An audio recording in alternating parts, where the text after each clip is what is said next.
pouvoir marcher. Je déclare au nom de Jésus-Christ de Nazareth que les insensés puissent recevoir la capacité d'avoir une intelligence renouvelée afin de pouvoir s'inscrire pleinement dans la confession de leur foi en toi.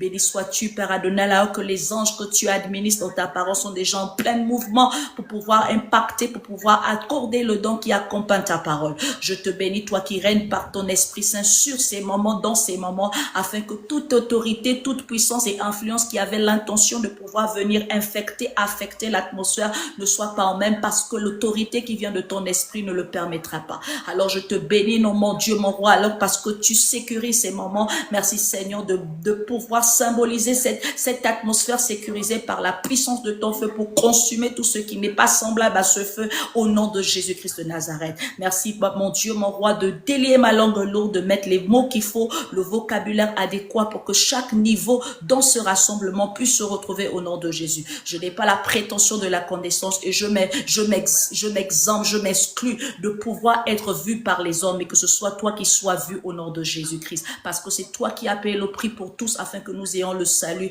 et l'éternité. Alors béni sois-tu pour la facilité, béni sois-tu pour la révélation par ton esprit, béni sois-tu mon Dieu, mon roi, pour la dimension de cette bénédiction. Gloire et honneur à toi, parce que nous ne la perdons pas, nous la gardons et nous faisons du bien avec cela. C'est au nom de Jésus-Christ de Nazareth que j'ai ainsi prié et que j'ai recommandé ces moments. Que les saints disent Amen.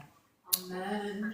Amen, amen. Nous restons debout rapidement. Je vais honorer la parole de Dieu alors que nous sommes en train de lire dans Jean 6, versets 60 à 71. Jean 6, versets 60 à 71. Jean 6, versets 60 à 71. Je lis la parole de Dieu dans la version français courant. Que le Seigneur vous bénisse. Alors il est écrit, nous sommes dans la péricope, la parole de l'éternel, la parole de vie, les paroles de vie éternelle. Il est écrit, après avoir entendu Jésus, beaucoup de ses disciples dirent, là il exagère. Comment admettre un tel discours? Jésus aperçut que ses disciples le critiquaient à ce sujet. C'est pourquoi il leur dit, cela vous choque-t-il? Qu'arrivera-t-il alors si vous voyez le Fils de l'homme monter là où il était auparavant? C'est l'Esprit de Dieu qui donne la vie. L'homme seul n'aboutit à rien. Les paroles que je vous ai dites sont esprit et vie, my God. Mais quelques-uns parmi vous ne croient pas. En effet, Jésus savait depuis le commencement qui étaient ceux qui ne croyaient pas, et il savait qui allait le trahir. Il ajouta, voilà pourquoi je vous ai dit que personne ne peut venir à moi si le Père ne lui a pas donné la possibilité. Dès lors, beaucoup de ses disciples se retirèrent et cessèrent d'aller avec lui. Jésus demanda alors aux 12 disciples, voulez-vous partir vous aussi? Simon-Pierre lui répondit, Seigneur, à qui irons-nous? Tu as les paroles qui donnent la vie éternelle. Nous le croyons, nous le savons. Tu es le Saint envoyé de Dieu. Jésus leur répondit, ne vous ai-je pas choisi, vous les 12? Et pourtant, l'un de vous est un diable. Il parlait de Judas, fils de Simon Iscariote, car Judas, quoiqu'il fût un des 12 disciples, allait le trahir. Que le Seigneur vous bénisse. Nous pouvons nous asseoir dans la présence de Dieu. Alors, j'étais en train de dire, aujourd'hui, nous parlons de à qui irions-nous? Seigneur, à qui irions-nous? Et nous venons de découvrir par notre lecture qu'il s'agit bien de Pierre, de Simon-Pierre, qui a répondu par une question au Maître Jésus. Alors le Seigneur a certainement une orientation, une révélation à nous donner à ce sujet, afin que chacun de nous puisse s'inscrire dans la vertu en Christ, selon la vision et le mandat qui nous a été donné. Et pour ceux qui sont sur TikTok et nous découvrent, ce sera une occasion pour vous de vous inscrire dans cette dimension de vérité, d'honnêteté, de moralité qui révèle et qui prône Christ, afin que la gloire manifestée qui doit agir en vous soit davantage palpable. palpable. Alors nous venons de lire comme ça l'évangile selon Saint Jean, qui était l'un des 12, qui était parmi les 12 et qui par l'inspiration du Saint-Esprit a été emmené par le Seigneur à pouvoir révéler au sujet de la dimension divine, spirituelle et mystique du mandat qui a été donné à l'auteur de notre foi pour ceux qui sont en Christ, qui est autre que Jésus-Christ de Nazareth. Alors dans cette dimension de sa révélation écrite par cet évangile, nous avons comme ça la capacité d'apprécier le niveau spirituel et profond qu'avait Christ dans sa mission parmi les hommes, en dehors de pouvoir venir mourir pour l'humanité, comme le récit que beaucoup de religieux se sont réjouis de s'inscrire, mais dans une dimension appropriée qui permet à chacun de bâtir une relation véritable avec la personne du Saint-Esprit qui est autre que Jésus-Christ de Nazareth, l'auteur de notre foi.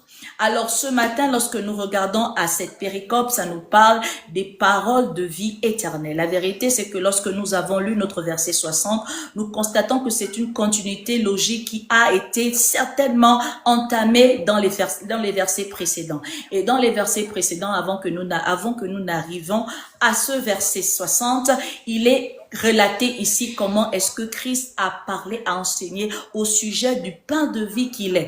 Donc, il était comme ça en train de révéler la dimension de sa venue, le bienfait de pouvoir s'inscrire dans cette dimension pour pouvoir mériter le salut, pour pouvoir mériter la restauration. Ce que nous oublions de pouvoir révéler lorsque nous enseignons pour beaucoup des serviteurs de Dieu ou encore pour beaucoup des leaders, c'est qu'on oublie parfois de transmettre d'abord le contexte historique de ce qui s'est passé pour pouvoir permettre à chacun de s'inscrire pleinement dans la direction qu'a voulu et que veut le Seigneur en tant que croyant de cette sainte doctrine. Alors, nous devons savoir que lorsque Christ est arrivé, selon l'histoire, selon le contexte, il était arrivé dans une période assez critique. En fait, durant cette période, il y avait l'oppression sur Israël. Israël était comme en servitude par l'Empire romain. Et malheureusement, devant cette servitude, Israël n'avait pas la liberté de pouvoir se valoriser au milieu de toutes ces personnes, de toute cette autorité, cette influence qui prônait au sein du domaine politique ou encore au sein du domaine social où ils étaient encore dominés parce que assurément l'empereur Hérode Antipas n'était pas facile sur eux.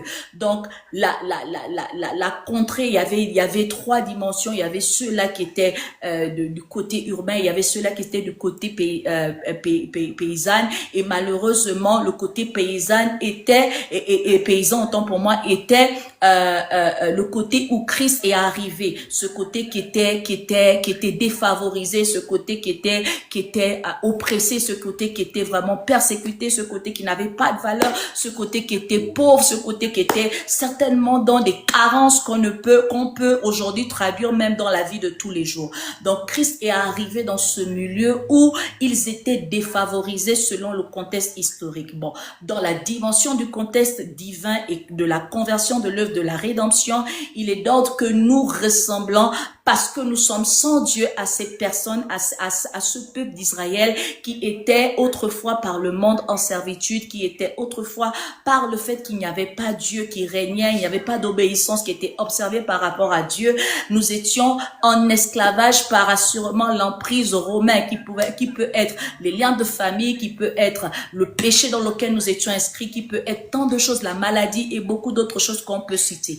Donc assurément que ce soit dans le contexte historique que vous avez aujourd'hui ou encore le contexte qui est le vôtre de manière personnelle, comprenez avec nous que tant qu'il y a le chaos, le désordre, tant qu'il y a la désobéissance à Dieu, nous sommes comme ce peuple Israël qui n'avait pas de valeur, qui n'avait pas de domination parce qu'ils étaient engloutis et dominés par ceux-là qui avaient su manager, par ceux-là qui avaient su prendre l'autorité sur leur dimension spirituelle que physique.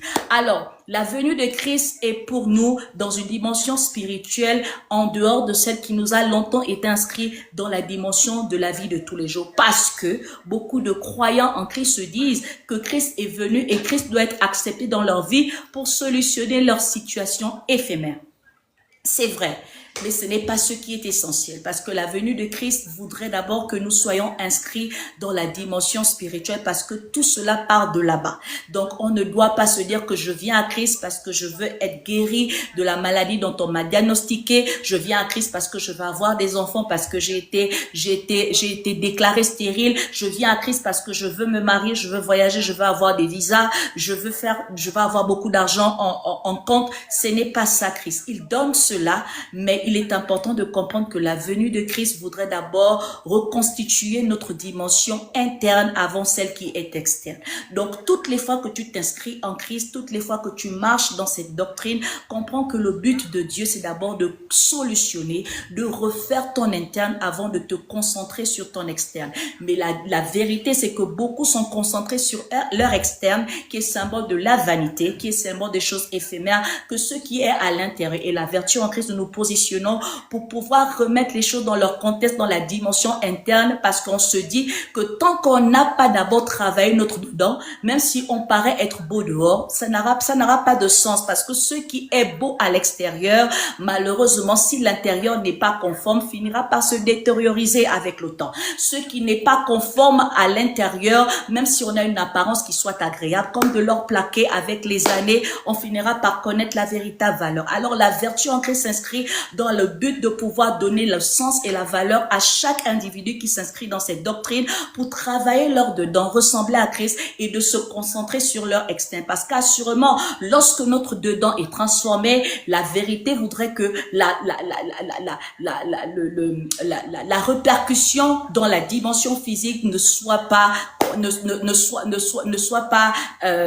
annulé, ne soit pas indifférent, ne soit pas demi. Donc, toutes les fois que nous travaillons notre dedans, notre externe le révélera assurément. Alors, si tu cherches à véritablement suivre, c'est Jésus-Christ, comprends que Jésus-Christ est venu d'abord perfectionner ton homme interne avant de regarder à la situation politique qui t'affecte en tant qu'Israélite, à regarder à la situation sociale qui la tienne parce que tu es pauvre et que tu es défavorisé, à regarder aux choses qui sont autour de toi parce que tu te sens comme mise à l'écart et disgracié. Christ est venu pour perfectionner l'homme interne afin qu'il puisse jouir pleinement de sa plénitude de Dieu qu'il est parce que nous sommes à l'image de Dieu.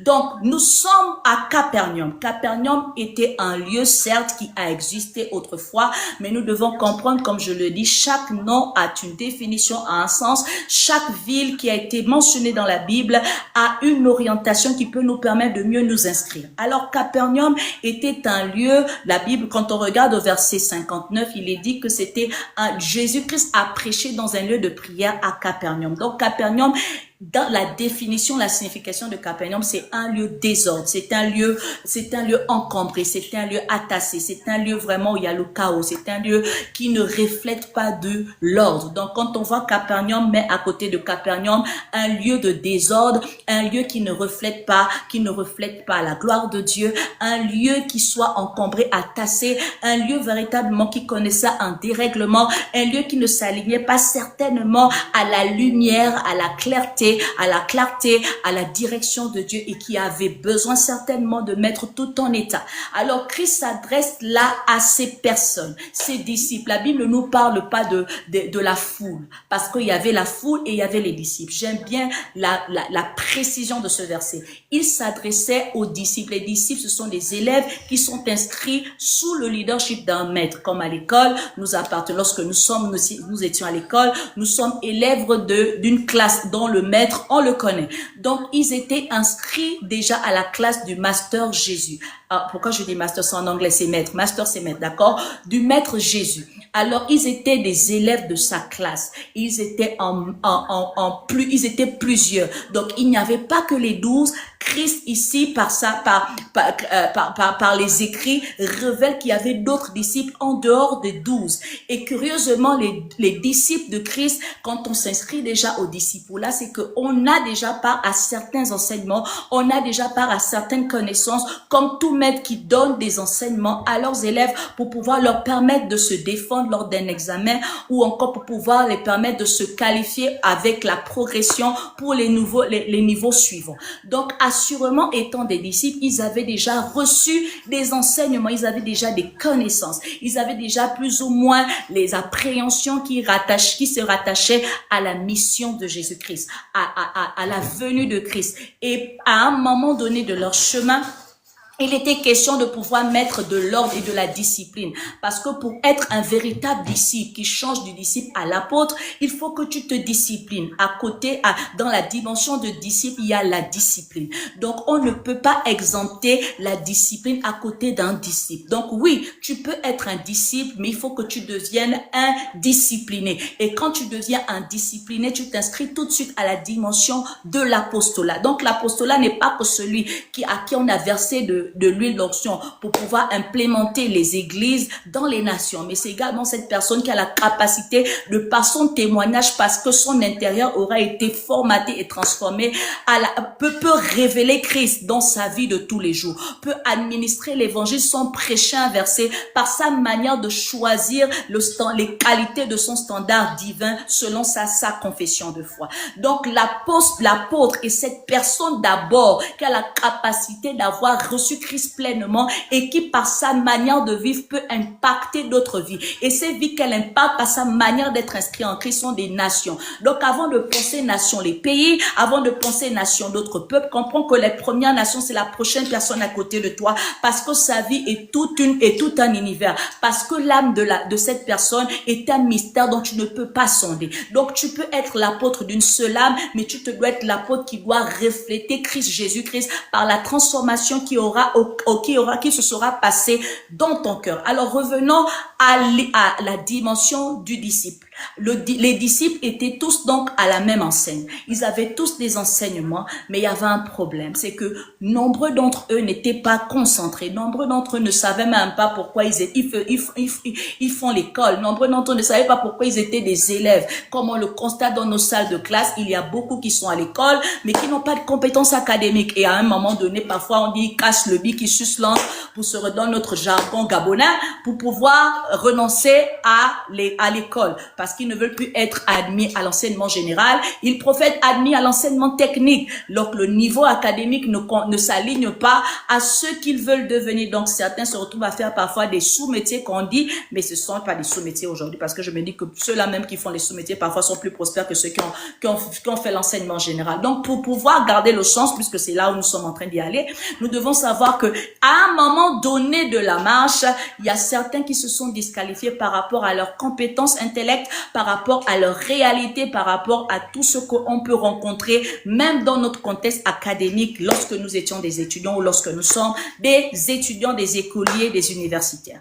Donc, assurément, il donne cet enseignement du pain de vie. Et dans l'enseignement du pain de vie, il révèle un mystère bizarre. Il dit ceci: pour pouvoir gagner la restauration que vous espérez, pour pouvoir perdurer dans votre domination, parce que vous vous attendiez à ce que moi, le maître de votre groupe, je puisse être ce militant, ce militaire, ce défenseur qui vienne vous redonner votre statut, parce que vous étiez fatigué d'être des esclaves, vous étiez fatigué d'être assujettis, vous étiez fatigué d'être la minorité, vous étiez fatigué d'être les moindres qu'on pouvait rejeter et mépriser. Mais comprenez que la véritable durée réside quelque part. Ça réside dans le fait que je sois sacrifié. Je vous donne ma chair que vous mangez et je vous donne mon sang pour que vous buvez. Waouh!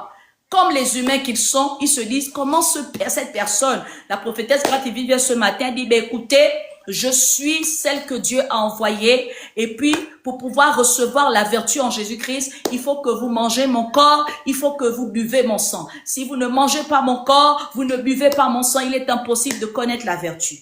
Assurément, beaucoup d'entre vous m'ont dit, ah la dame là, on dirait qu'elle est déjà virée à gauche. Hein. La dame là, c'est sûr qu'elle est maintenant une sorcière. Ah, vous voyez, même quand vous la regardez là, on savait qu'elle n'était pas fiable. Pourquoi? Parce que, ouais, une belle femme comme ça, comme elle reste célibataire, n'est-ce pas? C'est ça là, c'est ce qui s'est passé. Je te dis comme ça s'est passé, n'est-ce pas? Alors, Tu te dis une belle femme, comme ça, comme elle est célibataire, c'est sûr qu'elle est une sorcière, c'est sûr qu'elle est ceci, c'est sûr qu'elle a donné son mariage dans les eaux, n'est-ce pas? C'est ça, les Gabonais, on se connaît, alléluia, les Africains francophones, on se connaît, n'est-ce pas?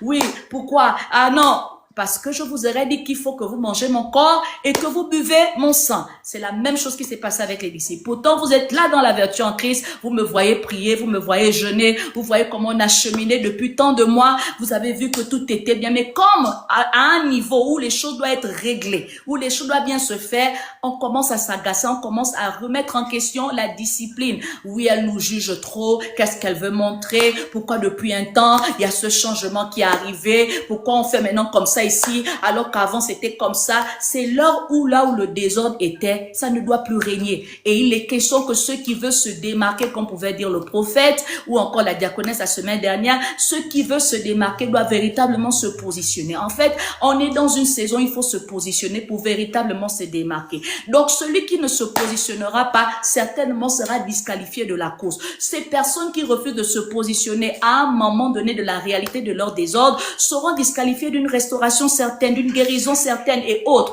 Donc, le désordre qui est le tien trouvera sa solution dans ta manière de te positionner alors que la situation est critique. Si tu réfléchis sur la solution qui t'est proposée parce qu'elle est bizarre et elle est étrange pour toi parce que ça change de ta logique, tu vas manquer de recevoir ta solution comme ces disciples qui ont manqué certainement leur solution. Donc, Jésus-Christ s'annonce à eux, il dit, bon, écoutez, bon, après qu'il ait dit ceci, comment est-ce il peut nous emmener à cette dimension? Donc, nous, on va devenir des kabbalistes, on va devenir des inhumains, on va se mettre à manger l'être humain qu'il est. Attends, lui, c'est le fils de Marie, lui, c'est le fils de Joseph. Ah, lui, elle, là, c'est qui? Oh, prophétesse Gradivi, son nom, c'est elle. C'est la fille de Madame X et de Monsieur X. C'est pas elle, là, qui mettait les piercings ici. C'est pas elle. C'est ce que vous allez dire. C'est l'incrédulité. Parce que beaucoup des humains ne parviennent pas à comprendre que Dieu peut changer la vie de quelqu'un du désordre à une gloire qu'ils ne peuvent pas maîtriser. Ils ne parviennent pas à savoir que les gens peuvent changer au fil de temps. Ils ne parviennent pas à savoir que même si c'était comme ça au départ, ça n'enlève pas la mission que Dieu a donnée à quelqu'un. Donc oui, certainement le Seigneur s'est choisi le cadre de Joseph et Marie pour que Christ arrive, mais le mandat qui reposait sur Christ ne changeait pas par rapport au contexte de sa venue. Donc oui, je suis la femme d'un homme et d'une femme pécheresse, je suis la femme d'un homme et une femme que tu passes ton temps à calomnier, que tu passes ton temps à regarder du haut, qui ne sont pas des exemples pour toi, mais dans le même pas que de ce mauvais-là est sorti quelqu'un qui a la mission d'établir les vertus en Christ, parce que Dieu avait ce besoin, il fallait qu'il réponde. Il s'est servi de ces personnes imparfaites pour pouvoir faire accomplir son œuvre parfaite afin de confondre l'être humain, de confondre l'humain que nous sommes dans sa dimension du Dieu glorieux. Alors oui, le Seigneur Jésus-Christ était scandalisé du niveau limité de ces âmes, du niveau limité de ces chrétiens qui viennent à l'église, qui prient, qui jeûnent, qui font tout ce qu'ils font, qui chantent, mais qui au moment donné, au moment d'une décision critique et on appelle comment, et transformatrice, se retiennent parce que c'est un changement qui embête leur confort. Et là, ce matin, j'espère que le Seigneur va te permettre de te qualifier comme étant Simon-Pierre et pas comme étant les disciples qui sont retournés dans leurs mauvaises habitudes, ou encore comme Judas qui a choisi de s'arrêter en mi-parcours. Alors, les disciples, après être choqués, décident d'abandonner Christ. Donc, à chaque saison, alléluia, l'église de la vertu en Jésus-Christ, ne soyez pas choqués de certaines personnes qui partent. Parce que quand la dimension monte, il faut que ceux qui ne sont pas vrais quittent. Alléluia. Donc toi, si tu suis le mouvement, en te disant que si il quitte parce qu'elle est devenue sorcière, ou parce qu'elle est devenue bizarre, tu vas manquer ton propre appel. Tu dois choisir de rester comme Pierre parce que tu connais qui tu es. Est-ce qu'on est ensemble? Et pour ceux qui nous suivent et qui sont d'autres congrégations et même dans d'autres milieux, apprenez à avoir de la personnalité. On ne se laisse pas influencer par rapport au vent qui souffle. Parce que nous, on a un mandat, on a un appel. Donc, si à chaque fois que le vent souffle, tu te laisses affecter par ça, tu vas manquer d'accomplir ta destinée. Tu vas manquer de rentrer dans ta vision. Dans la vie que nous menons, de la manière dont nous sommes venus seuls, c'est la manière dont nous partons seuls. Si tu t'inscris à diriger ta vie en fonction de la personne qui est à côté de toi, tu n'as même rien compris de ton existence. Parce que même ta venue où tu es venu seul, tu ne la comprends pas. Que tu dois marcher dans un but d'accomplir ta vie parce que seul toi, toi a le monopole et la domination sur ta destinée. Est-ce qu'on est ensemble? Donc, que le vent souffle à gauche ou à droite, que les personnes partent, comprennent que ça peut être des disciples qui sont venus juste à cause du don, à cause des visions, à cause du prophétique, à cause du confort. Et ils réalisent qu'en fait, la dame là, elle n'était pas dans ce qu'elle nous présentait. Son but, c'est d'atteindre la vertu. Et la vertu, là, moi, je ne veux pas arrêter l'impudicité. Je ne veux pas arrêter l'alcool. Je ne veux pas arrêter la drogue. Je ne veux pas arrêter le mensonge, le congossa. C'est qu'elle commence à dénoncer. Là, ça commence à me déranger. Je pensais que quand je venais, elle allait toujours me donner l'argent. Elle allait toujours faire ceci. Elle allait toujours me doleter quand je fais la bêtise. Elle n'allait pas m'exposer. Mais je réalise qu'en fait, au fur et à mesure qu'on évolue, elle commence à insister sur les choses que je chéris dans le secret. Où je ne présente pas ça à l'église. Quand je viens à l'église, je suis habillée de la tête en haut. On ne sait pas que je me prostitue à la maison. Quand je suis là à l'église, je ferme la bouche, on dirait quelqu'un qui ne mange jamais, qui n'insulte jamais, alors qu'à la maison, c'est ce que je fais. Mais comment elle arrive à le dire? La vérité, c'est que c'est une saison qui est décisive pour toi. Et tu dois te dire, est-ce que Dieu ne voudrait pas que je shift à recevoir mon salut que de rester dans la position où je suis? Parce que certainement, lorsque Dieu t'a emmené dans ce lieu, il ne t'a pas emmené dans ce lieu pour ton confort à toi, il t'a emmené dans ce lieu pour une conversion. Lorsque Dieu t'introduit dans une alliance, dans une dimension avec toi, il ne t'introduit pas là-dedans pour toi, il t'introduit là-bas dedans pour lui, parce qu'il voudrait que tu revêtes de nouveau ta nature divine. Alors, les disciples se sont déconnectés, ces personnes sont parties. On prend maintenant Pierre, le Seigneur se retourne vers eux, la prophétesse Grâce Divine se retourne vers vous et dit, mais vous là, vous êtes encore là, vous n'aimez pas, vous aimez toujours que je vous réprimande. Ça ne vous énerve pas que je vous réprimande? Ah oui, le rire que tu me fais là, c'est un véritable rire. Tu es vraiment avec moi. Tu sens que tu peux continuer avec moi. Tu sens que, alléluia, l'église de la vertu en Jésus-Christ. Tu sens que tu peux retourner, tu peux continuer avec moi. Tu sens que même si je te réprimande sur la chair, tu vas toujours m'appeler maman. Tu sens ça. Est-ce que tu comprends là où nous sommes en train de partir? Tu sens que tu peux donner ce sacrifice. Et ça, c'est la réalité. Il s'adresse aux 12 parce que les 12 étaient le reste, étaient ceux-là qu'il avait choisis. Et là, ce matin, je m'adresse à ceux-là qui se sont identifiés comme étant les 10, qui ont été choisis en tant que disciples de la vertu en Jésus-Christ, en tant que consacrés de la vertu en Jésus-Christ. C'est à vous que le Seigneur également se retourne. C'est au travers de ce message que le Seigneur vous parle. Ceux qui vont être consacrés le 5 avril, c'est à vous que le Seigneur, vous partirez lorsque ce sera difficile. Parce qu'il va arriver des saisons, des périodes où je serai certainement exposé. On va me traiter de Jézabel. On va me traiter de sorcière. Est-ce que vous allez rester? Est-ce que vous allez, quand l'opulence viendra, on dira que je suis partie toucher? Est-ce que vous aurez toujours l'assurance de dire que oui, c'est notre mère, oui, c'est notre leader? Lorsqu'on va discréditer ma féminité en tant que sacrifiée en Dieu, on dira qu'elle n'est pas mariée, elle peut te donner quoi? Elle peut même pas bénir ton mal. Est-ce que tu auras l'audace de dire que c'est ma mère? Je sais ce que Dieu a mis en elle. Je sais ce que Dieu a fait pour elle. Je sais la vision là où Dieu. C'est ça. Parce que le Seigneur parle avant que le temps arrive. Le Seigneur parle avant que la réalité arrive. Et tu dois comprendre que tu dois te positionner maintenant. Tu dois réaliser que ce n'est pas une chose, c'est pas une cour du roi Péto, c'est véritablement une inscription qui dépend de ta volonté, de ta conscience, de ta responsabilité de t'inscrire là-dedans. Alors, lorsqu'il se tourne vers l'église, les 12, un se retourne et il s'appelle Simon-Pierre. Je dis qu'on va continuer de donner la définition. Simon, qu'est-ce qui est Simon? Simon, ça signifie écouter Dieu. Simon signifie entendre Dieu. Alléluia. Et Pierre, c'est la solidité, c'est la durée. Donc, il s'adresse à ceux qui écoutent et qui entendent. Qui entendent en faisant quoi? Avec un but de s'asseoir, d'être stable. Alléluia. Parce que ceux qui sont partis étaient instables. Ils n'étaient pas des pierres. Ils n'étaient pas dans la vision de la vertu en Christ pour devenir. Ils étaient là pour les dons. Ils étaient là pour le confort. Et comme le confort a été serré, ils se sont auto-exposés à ce serrage. Alléluia. Ça existe dans la Bible. Ça existe dans le dictionnaire de la prophétesse Grâce Divine, même si ça n'existe pas dans le dictionnaire français. Donc, ils étaient surpris. Ils ont été surpris par le fait qu'en fait, les beaux temps sont terminés. Le gaspillage est fini. Maintenant, là, c'est place aux bosseurs, place aux véritables ouvriers. La prophétesse Grâce Divine n'a plus le temps des gens qui sont là dans les émotions à vouloir faire en sorte qu'on soit toujours derrière eux, les supplier de venir à l'église. Oui, elle n'a plus ce temps. Elle se concentre sur ce qu'elle voit véritablement travailler pour la cause de la vision.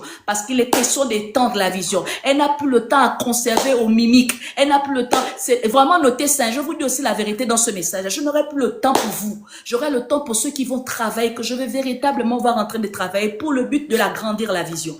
Donc, comprenez que la dame là n'aura plus le temps pour nous. Donc, elle pourra faire des siècles. Sauf si Dieu vient me déranger et dit que je te dis que cette personne là, tu dois payer le prix. Réveille-toi. C'est à ce moment-là que tu vas me voir dans tes inbox et te appeler. Mais si Dieu ne m'interpelle pas, tu peux même en train on me dit diagnostic phase terminale. Je constate que tu ne prends pas l'œuvre de mon Père au sérieux. Je t'abandonne dans ta phase terminale.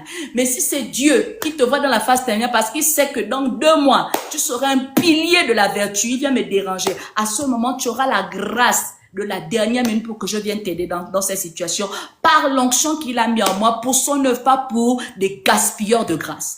Donc, le Seigneur reçoit la réponse de Simon parce qu'assurément, Simon était là pour un but, construire et avancer. Simon était là inscrit au pied de la prophétesse grâce divine, pas pour qu'on dise que je suis le fils de cette femme qui est belle, je suis le fils de la femme qu'on voit sur les réseaux sociaux, je suis le fils de la fille de tel. Non. Simon était là parce qu'il connaissait quel était le but de sa devenance. Il réalisait en fait qu'il n'était pas là pour se perdre, il était là pour demeurer, il était là pour avancer, il était là pour glorifier, pour atteindre un but. Et là, il dit, Seigneur, à qui irions-nous? Il répond à Jésus-Christ par une question. Alors que généralement, quand une question est posée, on ne répond pas une réponse directe. Mais lui, il répond pas à une question. En fait, Simon Pierre n'est pas en train d'embêter ou de vouloir agacer le maître, non. À l'instant où il répond par cette question, il est en train de réaliser. Et c'est là où notre thématique commence à rentrer dans sa compréhension. Donc, quelle était la réalité interne de Pierre alors qu'il était en train de répondre au maître? Parce qu'il ne peut pas répondre sur une question qui soit une réponse sans pourtant expérimenter quelque chose au-dedans de lui. Donc, il y avait au-delà de la réponse en question qu'il donnait à Christ. Et c'est là notre bénédiction. Qu'est-ce qui se passait à l'intérieur de Pierre lorsqu'il a posé cette question-réponse au maître? Assurément, il y avait une réalité qui était la sienne. Parce qu'il sort d'un message où Christ parle du pain de vie, qui est l'éternité, qui est lui. Et il dit, mangez mon corps, buvez mon sang. Lui aussi, pour lui, c'est fou, c'est incompréhensif. Comme les autres qui sont partis. Mais il se dit non. La dimension de cette révélation est absolument importante pour moi.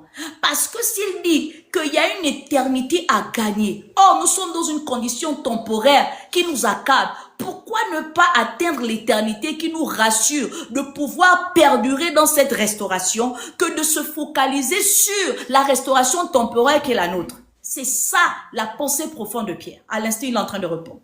Il dit, mais attends, notre problème est politique, notre problème est social. Mais Christ nous parle, il dit qu'il est ce pain de vie qui, en dehors de notre réalité actuelle, peut nous apporter un plus. Et ce plus-là perdurera. Donc pourquoi se démettre de cette bénédiction? Pourquoi refuser d'atteindre ce but? Pourquoi s'interdire? Pourquoi se limiter? Et pendant qu'il répond, Seigneur, à qui irons-nous? Il est en fait en train de dire que notre premier point, il est en train de révéler, de donner cette expression. En fait, on n'a pas d'autre alternative que toi, Christ. Toutes les fois que tu es dans une situation, là, pour le premier point, on n'a pas d'autre alternative que toi, Jésus, que toi, le pain de vie.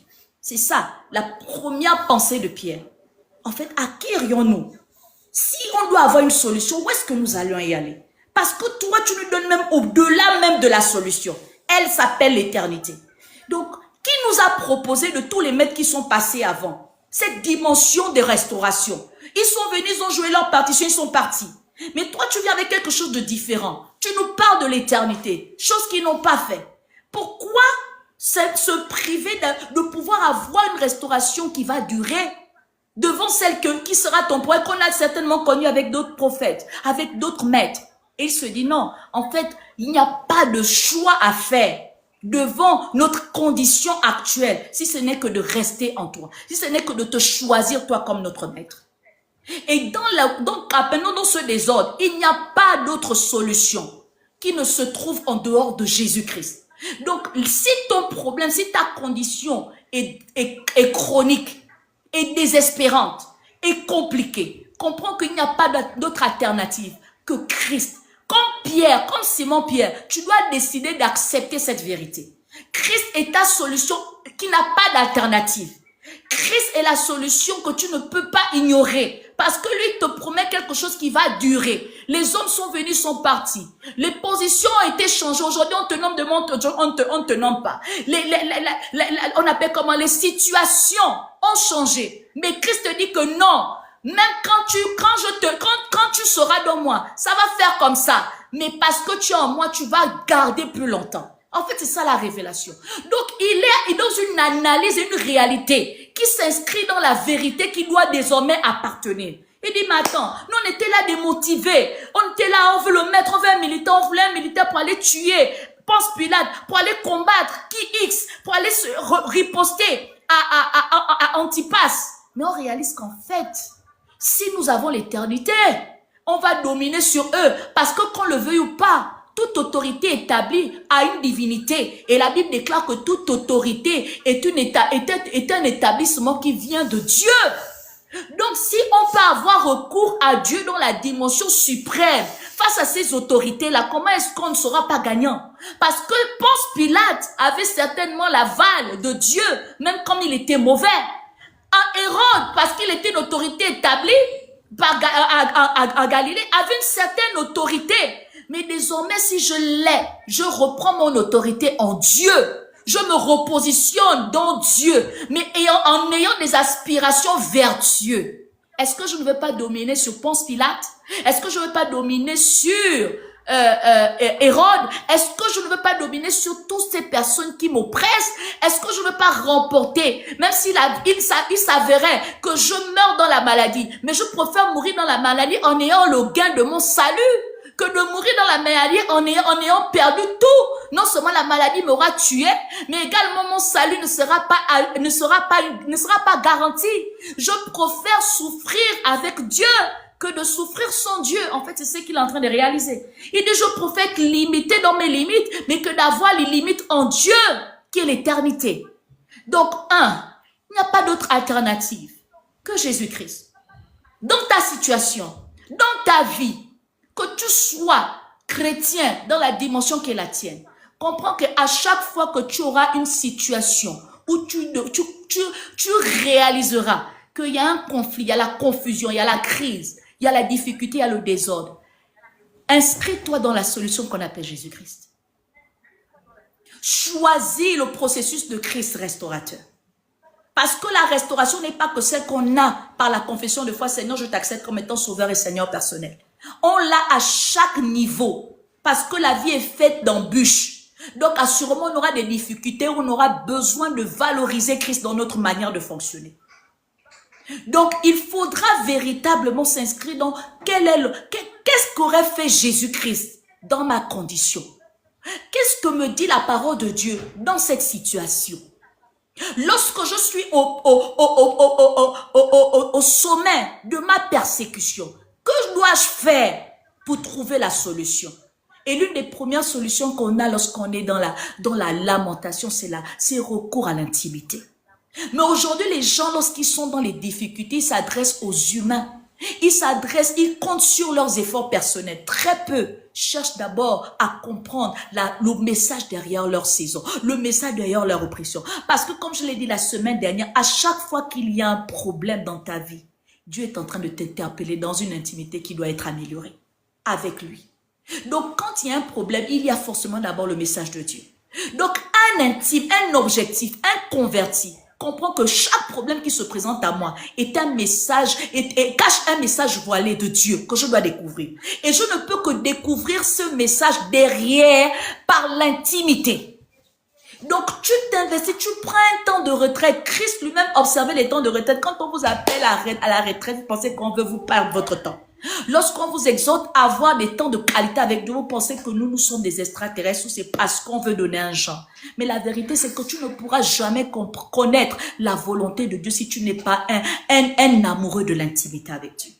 Donc, plus tu cultives l'intimité avec Dieu, mieux tu seras un véritable et on appelle comme légitime en lui, un véritable fils, un véritable pilier de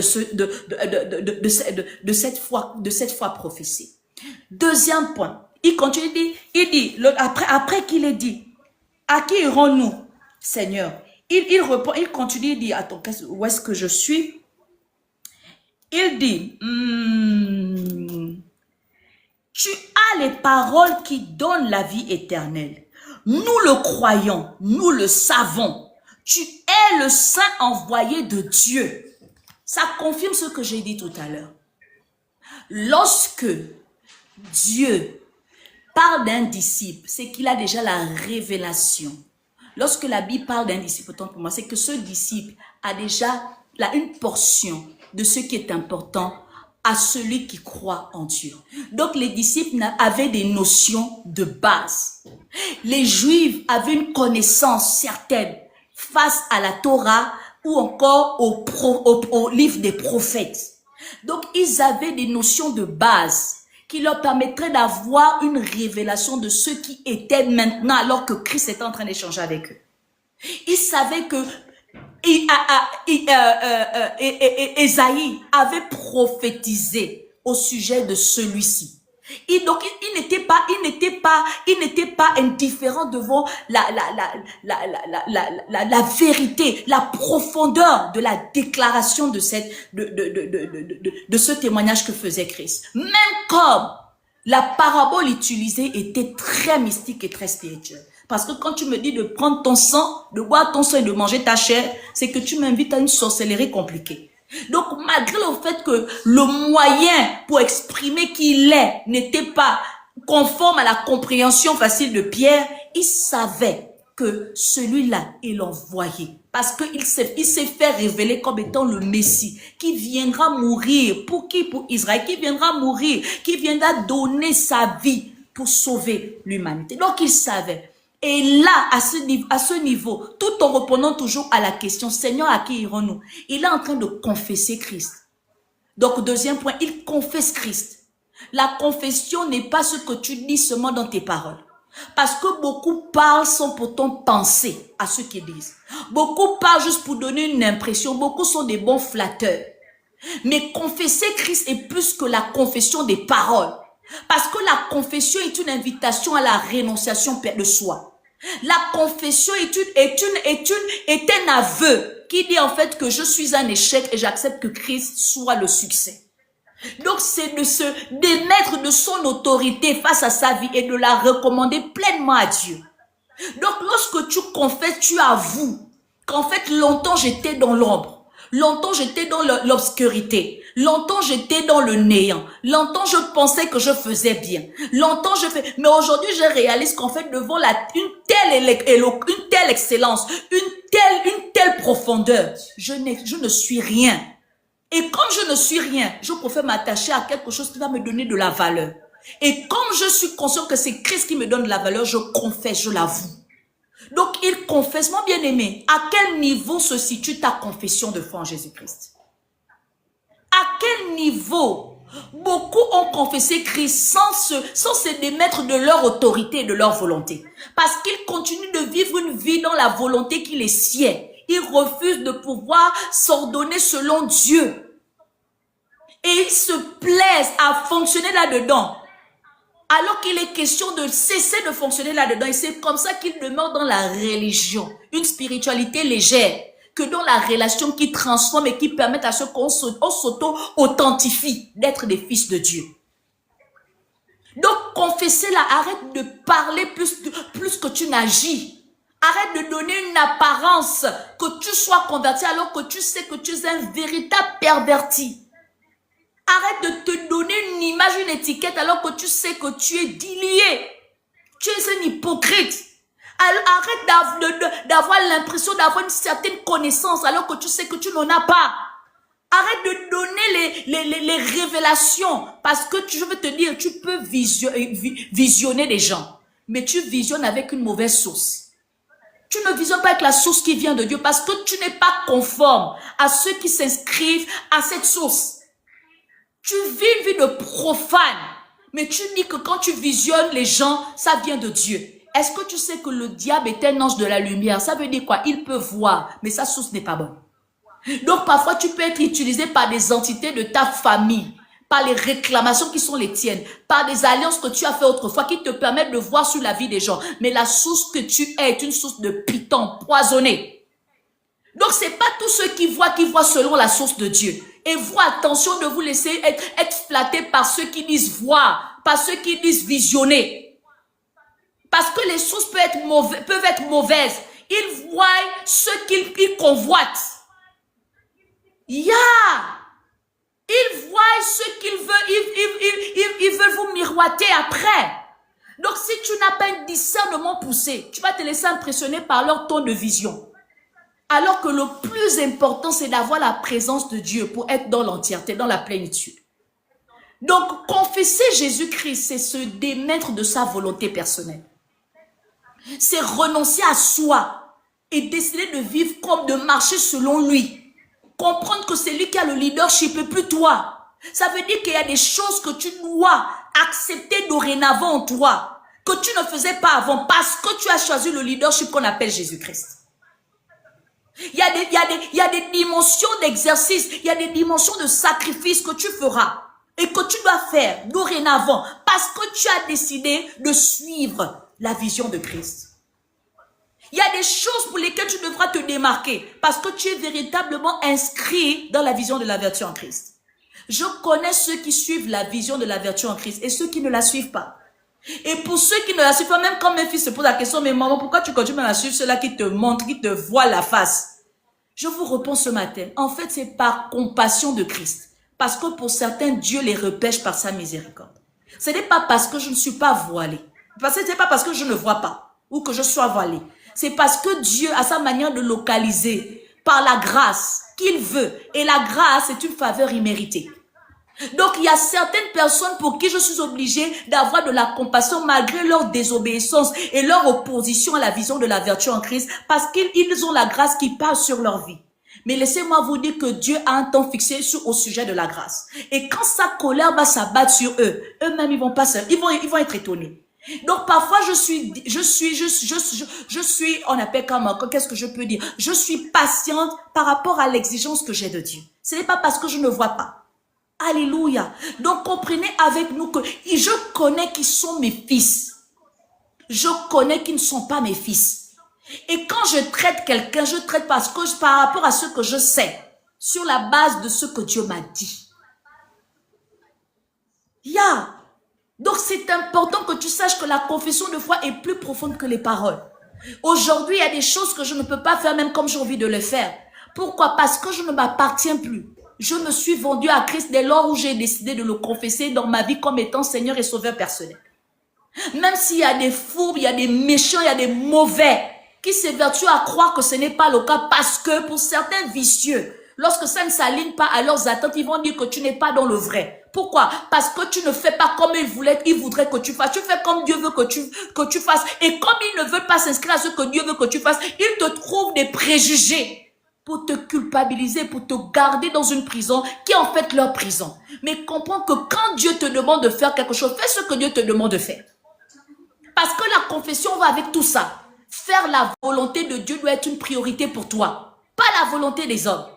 Que les hommes soient avec toi, ils peuvent être aujourd'hui là comme partie. Demeure dans ce que Dieu t'a dit. Parce que c'est celui qui reste loyal et intègre, qui est notre prochain point, qui aura la victoire. Parce que la loyauté et l'intégrité cachent derrière la persévérance et l'endurance. Donc, on ne donne pas Dieu ne récompense pas celui qui n'a pas enduré et celui qui n'a pas persévéré. Parce que le manque de l'endurance et de la persévérance laisse comprendre que tu as été déloyal et tu n'as pas été intègre. Donc, celui qui confesse Christ, le troisième point comme Pierre doit réaliser qu'en fait, je dois m'engager dans la loyauté et l'intégrité. Donc, il est en train de mettre là une confession vraiment authentique. Que Seigneur, avant, j'étais engagé dans la chair. Mais je comprends aujourd'hui que je dois être engagé véritablement. Ça veut dire quoi? Quand il parle de la loyauté et l'intégrité, il est en train de révéler que là où nous sommes, c'est une situation de crise. C'est une situation de confusion. C'est une situation difficile à expliquer avec les mots des hommes. Mais parce que j'ai choisi d'être en toi, je décide de garder ma position en toi. Je décide de garder ma place en toi. Donc, je ne veux pas te trahir, changer de camp pour plaire à l'homme, pour plaire à la situation, pour plaire à mes frères israélites. Non, je décide de rester en toi parce que je veux atteindre le but, l'éternité. Je veux garder cette dimension d'excellence et de grandeur. Donc, je décide de garder mon intégrité en toi, ma loyauté en toi. Même si c'est difficile, même si ça paraît être incompréhensif à mon entendement, devant mon niveau spirituel. Parce que je sais que tu as les paroles de vie. Parce que je sais que tu as ce que je peux jouir. Pendant longtemps, je décide de m'attacher à ça. Parce que même si la situation est encore critique, même si la situation est confuse, même si c'est pénible dans ma chair, même si j'ai l'impression de vivre une injustice, même si j'ai l'impression que pendant longtemps j'ai été gouffré dans une prison, je choisis celui qui m'a promis l'éternité. Je choisis celui qui me parle de la vie. Parce qu'il parle de la vie sur la base de ce qu'il est lui-même. On ne peut que donner ce qu'on a. On ne peut que donner ce qu'on a, on ne donne jamais ce qu'on n'a pas. Et ce que Christ révèle, montre et donne, c'est la vie. Donc moi qui suis morte, comment est-ce que je veux pas, si je veux vivre, pourquoi je ne veux pas choisir la vie? Moi qui suis dans les ténèbres, pourquoi ne pas choisir la lumière? Donc je préfère être dans ma position de faible, parce que je viens de constater qu'en toi je suis forte. Je préfère attester ma position de faible et de perdu sans toi, parce qu'en toi je trouverai l'assurance. Parce qu'en toi j'ai la certitude d'arriver. Je préfère être méprisé des hommes présentement. Je préfère être rejeté par les hommes. Je préfère être combattu par eux et garder mon éternité. Garder Christ, garder ma loyauté. Pendant qu'ils s'attendent à ce que je sois comme eux. Pendant qu'ils s'attendent à ce que je renonce à toi. Que je pars dans le groupe de disciples qui sont partis. Qui ont décidé de ne pas continuer avec toi. Moi, je me dis une chose. Quelle que soit la durée de la nuit, le jour finira par apparaître. Moi, je reste persuadée d'une chose. Tu n'es pas envoyé de celui qui se fait menteur. Tu n'es pas envoyé de celui qui est un homme. Tu es envoyé de celui qui est esprit et vie. Et la parole est esprit et vie. Donc, je choisis de garder mon intégrité. Je choisis de garder ma loyauté à ce à quoi je me suis engagée. Beaucoup pourront venir avec leur méchanceté, leur fourberie, leur intoxication, leur ego, leur mépris. Tant que j'ai Dieu, j'ai tout. Tant que j'ai Dieu, j'ai tout. Je n'ai pas besoin de la foule pour authentifier mon appartenance en Dieu. Je n'ai pas besoin de m'exhiber, de créer des effets de buzz pour véritablement dire à qui j'appartiens. Parce que la parole de Dieu me prouve maintes fois que la foule n'a pas gardé la présence de Dieu. Et que Dieu n'est pas dans la foule. Dieu est dans le reste. Et moi, j'ai choisi d'être dans le reste. Et quand on parle du reste, on parle d'une minorité. Donc, ce n'est pas parce que je n'ai pas la foule que je n'ai pas Dieu. Ce n'est pas parce que je ne fais pas genre que je ne suis... Non, le plus important, c'est qui je suis dans le secret. Parce que ce que je suis dans le secret impose qui je dois être dans le public. Qui je dois être en dehors du secret. Alléluia. Donc, parfois, tu peux venir dans une atmosphère des gens qui pensent être arrivés. Toi, avec l'authenticité, la loyauté de Dieu qui est en toi, tu domines sur eux et ils sentent ça. Ils savent ça. Ils savent que tu pèses spirituellement et qu'ils ne peuvent pas atteindre cette dimension.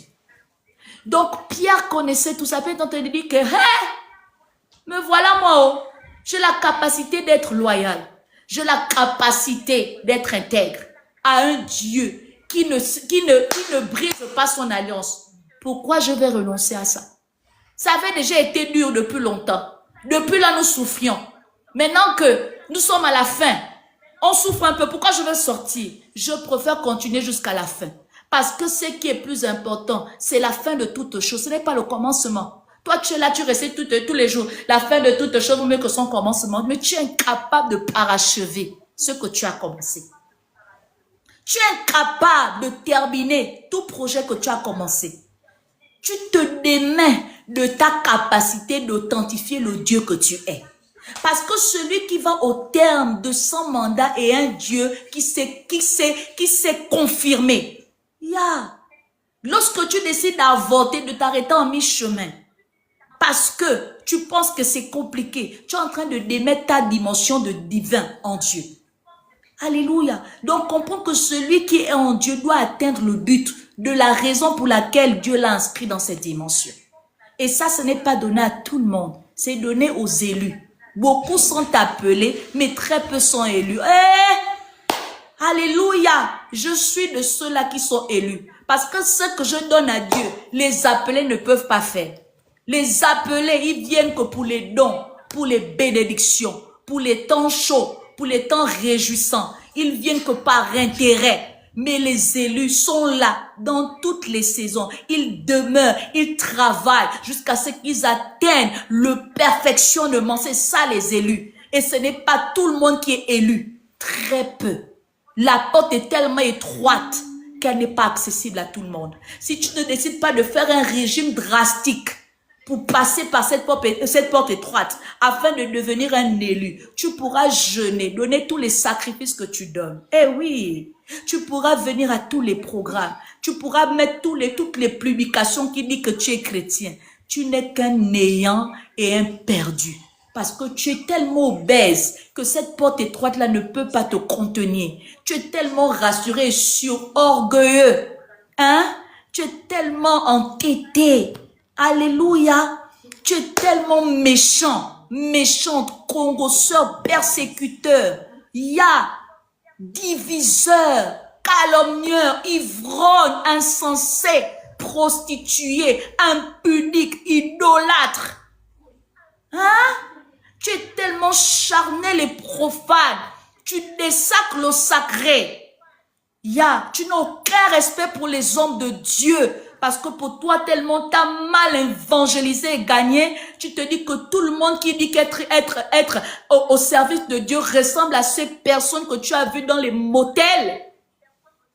Les escrocs qui t'ont escroqué. C'est pourquoi tu généralises tous les cas. Puisque tu n'as aucune relation, il te manque le discernement et la sagesse pour faire la différence entre ce qui est le sel et ce qui est le sucre.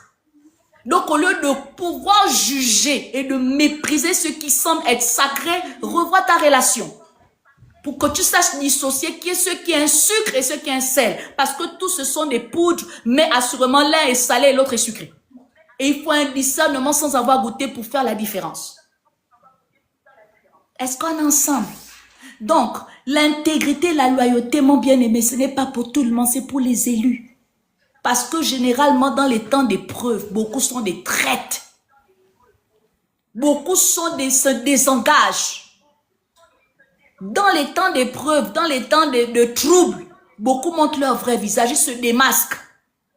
C'est pourquoi moi j'aime les temps durs. Quand ça souffle là, j'aime ça parce que ça me permet de voir qui est qui.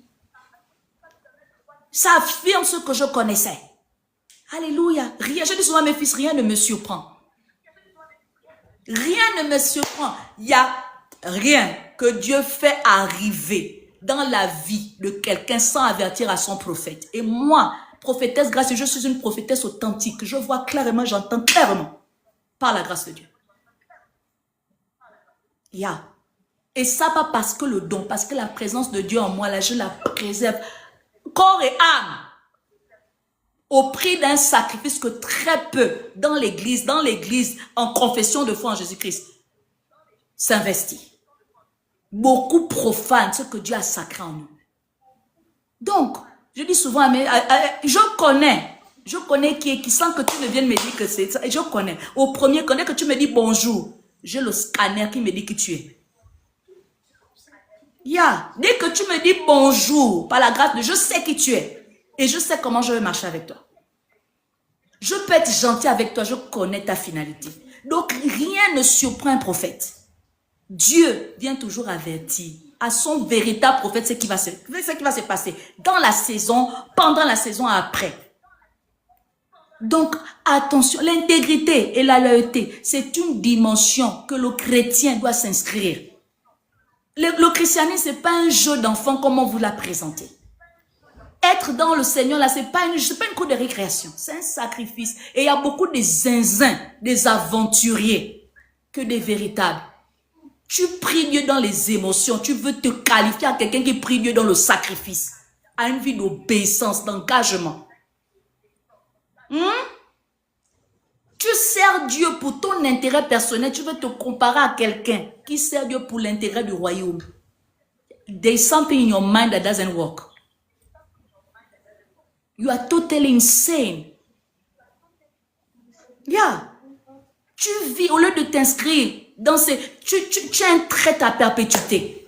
À chaque saison, tu changes. Tu es comme un caméléon. En fait, tu es un caméléon spirituel.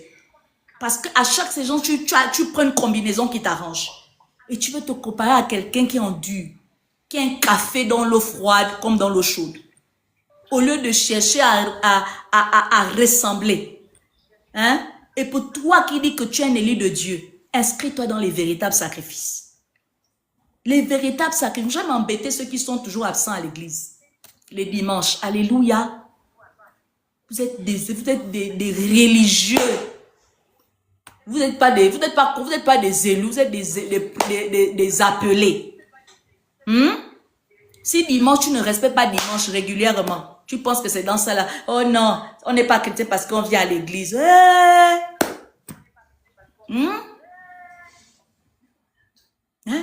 Alléluia. Voleur de dîmes, amen. Les offrandes, tu calcules. Les choses basées comme ça, tu n'arrives pas à donner. C'est ta vie que tu penses que tu vas donner à Dieu. Tu es sûr? Je suis appelé de Dieu. Je sais, Dieu, ne me jugez pas. Oui, Dieu appelle les pécheurs, mais il hait le péché. Et quand Dieu t'appelle, tu dois renoncer au péché. Tu ne peux pas excuser le péché à chaque fois et te jouer la victime, disant qu'on te juge, alors que tu fais exprès de préserver ce péché. On te parle tous les jours, viens honorer ton sabbat. Tu penses qu'on te supplie pour venir et puis tu dis on me juge. On te demande d'honorer la dîme et les offrandes. Tu penses que le serviteur de Dieu a besoin de ton argent. Il m'a pu s'intéresser à moi. On te demande de jeûner et de prier. Tu penses qu'on est contre ton alimentation. On te demande d'honorer le sacré. Tu penses qu'on veut faire de toi un idolâtre. Parce que toi, tu es trop intouchable dans ta profanation. Donc, comprends avec moi que les élus là, il y a un sacrifice énorme. Alléluia. Et c'est ce que Pierre est en train de dire. Je suis prêt à aller là-dedans. Je vais être loyal. Je vais être honnête. Et ce qui fait que quand il a été tenté, lorsqu'il fallait reconnaître qu'il était disciple de Christ, à un moment donné, sa conscience face à sa confession l'a rattrapé. Il a commencé à avouer. 3 fois il a renié, 3 fois il a avoué qu'il était en Jésus-Christ. Parce que quand l'épreuve arrive, ta manière de pouvoir reconsidérer en te repentant te permet de te remettre sur le droit chemin. Donc oui, à l'heure où tu es en train d'écouter ce message, tu es dans la désobéissance, tu es à Capernaum. Mais comprends que la repentance est un moyen de solutionner ton statut actuel. Si tu décides juste de revoir les choses dans le contexte de Dieu, tu seras capable de pouvoir confesser le Seigneur 3 fois, comme Pierre l'a confessé, après l'avoir renié 3 fois. Donc, il est possible de se repentir pour revoir ton statut, pour revoir ta condition. Dieu ne te donne pas un message pour te condamner, il te donne un message pour t'améliorer, pour te changer. Donc, oui, ce message, tu as l'impression que tu as acculé, mais comprends que Dieu est en train de vouloir refaire les choses dans la règle, dans les normes. Donc, réponds-toi, quel est le mal que tu as, que tu fais, que tu entretiens? Pourquoi tu es têtu comme ça? Pourquoi tu es obstiné? Pourquoi tu es difficile? Le salut est personnel. Le salut est personnel. Tu n'iras pas au ciel avec ceux qui te conditionnent maintenant pour t'empêcher d'aller au ciel. Il y a ce mari, ces enfants, ce travail, cet argent, cette beauté. Et so what? À quoi sert à un homme de gagner le monde s'il devrait perdre l'éternité? Marc 8, verset 36. Va lire ta Bible. Hein? Vous chérissez la vanité plus que l'éternité. Entre-temps, dans la vanité, vous avez déjà la définition que c'est pour un temps. Déjà déterminé. Comment est-ce que vous n'êtes pas ambitieux en Jésus-Christ en poursuivant un peu ce qui est les chrétiens aussi.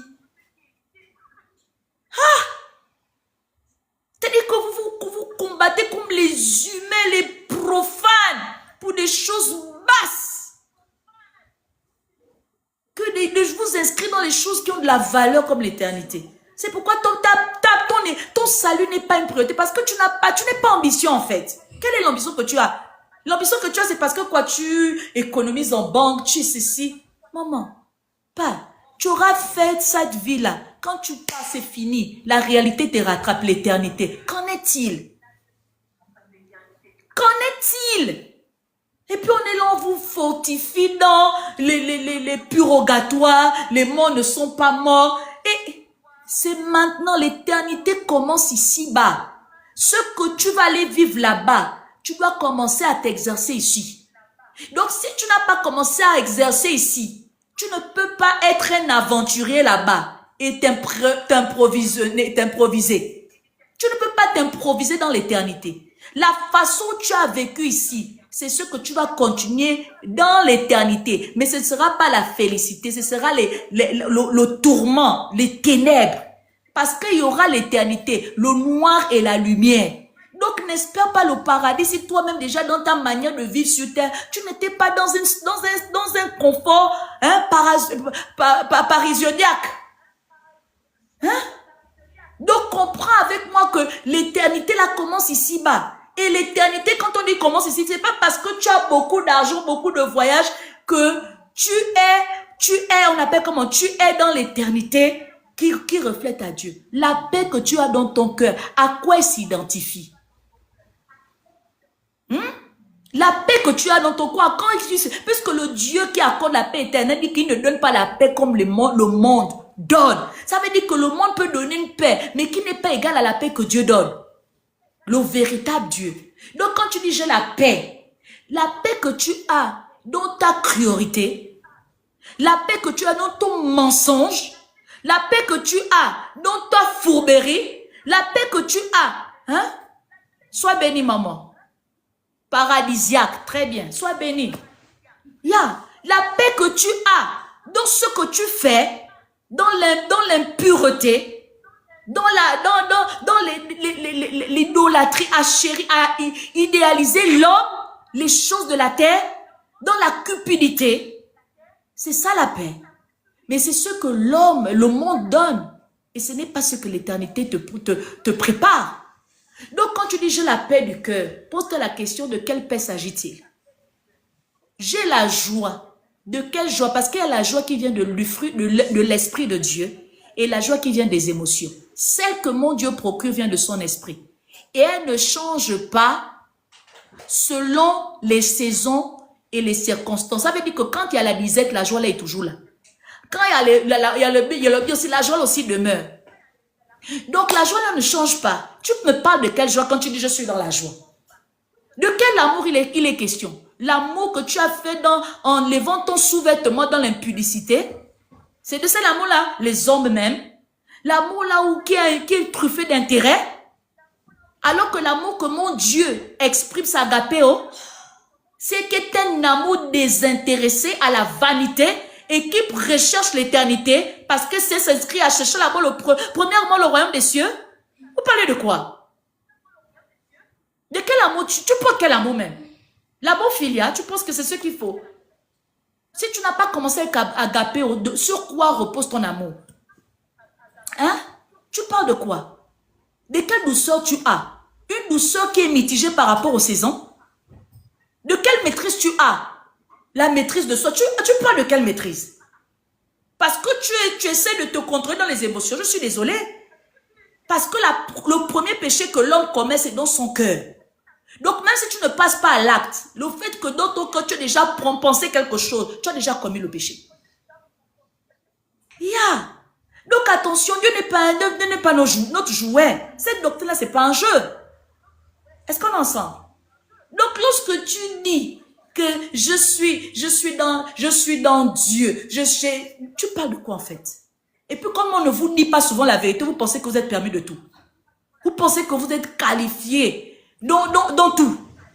On ne vous dit pas, ce sont les des gens qui vous entretiennent pour vous maintenir avec vos petites richesses et vos petits dons. Ne sais-tu pas que tu peux avoir le don, mais le don sans la présence n'est que néant? C'est une nourriture sans saveur. Hein? Il vaut mieux garder la présence et perdre le don, parce que dans la présence, on a le don. Mais il est possible d'avoir le don sans la présence, et c'est un danger. Et pour toi-même qui transporte le don. De quoi on parle? De quoi on parle? Donc, travaille ton dedans. Sois le Pierre qui a des intentions. Qu'est-ce que je dois chaque matin, au lieu de dire, Seigneur, bénis-moi, donne-moi le travail, donne-moi ceci. Tu es toujours dans les mêmes requêtes, la vanité. Si Dieu vient te chercher tout de suite là, est-ce que tu iras au ciel? Tu es sûr que tu iras au ciel? Sur quoi tu te bases pour dire que tu iras au ciel? Parce que Dieu ne qualifie pas les gens qui vont au ciel sur la gentillesse, sur ta beauté, sur ta popularité. Est-ce que tu comprends? Sur la position sociale que tu as, sur la famille à laquelle tu appartiens. Dieu s'en fout de ce que l'homme considère de bon. Parce que le bon de Dieu ne s'inscrit pas à la vanité. Donc si ton intérieur n'est pas conforme à Dieu, tout n'est que néant pour toi. Au lieu de travailler chaque jour ta personne interne, tu veux travailler ta personne externe pour donner l'impression. Quand tu es parti, on se souviendra de toi pendant les 10 premières années. Dans un siècle, tu seras oublié. Mais on te parle de quelqu'un qui règne de génération en génération. Après combien de siècles, il est là. Les gens changent de doctrine, ils combattent, ils vont, les ennemis se lèvent. Ils cherchent à défendre. Il est toujours là. Quelqu'un qui marque la différence d'éternité en éternité. Et puis tu veux blaguer avec? Revois-toi. Donc 4. Le quatrième point. Quand il répond à cette question, il est en train de marquer ici, il révèle la priorité de son salut devant son besoin éminent. Donc, le salut doit être une priorité. Il réalise que son salut, il dit en fait, mon salut est une priorité devant mes besoins actuels. Si ton salut n'est pas une priorité, tu seras toujours instable. Tu seras toujours instable à dépendre des hommes, à dépendre des situations, à être une serpillère, à être hypocrite. Ah oui, je vais vous donner ça toute cette année-là. Que Dieu m'aide. Parce qu'on en a assez. Des personnes qui se cachent sous le voile des chrétiens alors que ce sont des boucs. Ce sont des loups ravisseurs. Et si on ne te dit pas ce que tu dois faire en tant que chrétien, tu ne sauras pas. Donc laisse-moi te dire les vérités que tu n'obéis pas. Et quand je te les dis, je ne m'exemple pas moi-même. Ça doit nous déranger. De véritablement donner une apparence d'être sauvé, mais alors que dans le fond, nous avons un cœur noir. Le salut n'est pas notre priorité, notre ego est notre priorité, notre orgueil est notre priorité, notre nom est notre priorité, notre position est notre priorité. So what? Rien ne me séparera de l'amour de Dieu. Qu'en est-il présentement? Là où tu es naze de cette fille, tu es naze de ce garçon et tu as déjà désacré ton autel par l'impudicité. Qu'en est-il? Où tu n'arrives pas à succomber devant un bar. Tu repars à ce que tu as vomi. Qu'en est-il? Rien ne me séparera de l'amour de Dieu. Mais l'alcool est venu à te séparer. L'alcool est venu à te séparer. Le motel là, l'hôtel est venu à te séparer. Hein? Qu'en est-il? Rien ne me séparera de l'amour de Dieu. Toutes ces choses que tu chéris au détriment de l'obéissance de Dieu t'ont déjà séparé. On récite des versets dont on n'a même pas la profondeur, le sens profond. Juste pour faire beau, pour donner l'apparence. Quand vous lisez les versets, vous lire d'abord, tu te mets dedans et puis tu dis, est-ce que quand je finis de lire là, je me retrouve là-dedans? Je me retrouve là-dedans. Christ dit, Judas, il a choisi dans les 12 un traître. Mais c'est lui qui a choisi. Vous pensez qu'il était fou quand il a choisi le traître là? Non, il avait mission, accomplir son mandat. Donc il fallait que Judas le trahisse pour qu'il parte à la croix. Il n'était pas diverti, il n'était pas, on appelle comme dispersé, il n'était pas distrait. Toi, combien de fois on te distrait? Il avait 11 qui étaient un potentiel de pouvoir l'emmener quelque part, mais il a quand même pris soin de garder le 12e qui était un méchant, qui devait l'emmener à son but. Toi, tu as déjà perdu tes orientations. Depuis l'année là, tu as commencé, tu t'es donné des objectifs. Mais là, on est en mars, là, tu n'as plus d'objectifs. Il n'y a plus d'objectifs, tu les as déjà perdus. Parce que toi-même, tu as pris soin d'avorter tes objectifs de l'année. Tu as choisi d'enlever Judas qui va te permettre d'atteindre le but de l'année. Tu ne sais pas que Judas doit être là pour te challenger afin de faire des exploits. Toi, tu n'aimes pas qu'on te challenge. Lorsqu'on te challenge, on te dérange trop dans ton confort. On te donne les responsabilités. Non, tu te crois indispensable. Tu es en train d'enlever un Judas dans ton mandat divin. Dans tes exploits à faire. Parce que Dieu ne gratifie, ne récompense que ceux qui auront dépensé. Ceux qui auront donné. La récompense n'est pas gratuit. Et tout ce qui est gratuit ne s'inscrit pas à Dieu. Qui vous a dit que le salut était gratuit? Le salut est un prix et tu vas payer ton prix. Tu dois donner ton prix. Quel est le prix que tu paies? Ou quand on te responsabilise, on te donne Judas, tu dis que non, c'est trop fort pour toi. Lorsqu'on on t'expose à Judas, oh non, je ne peux pas. Non. En dehors d'être exposé à Dieu, il y a aussi la capacité d'être un Judas.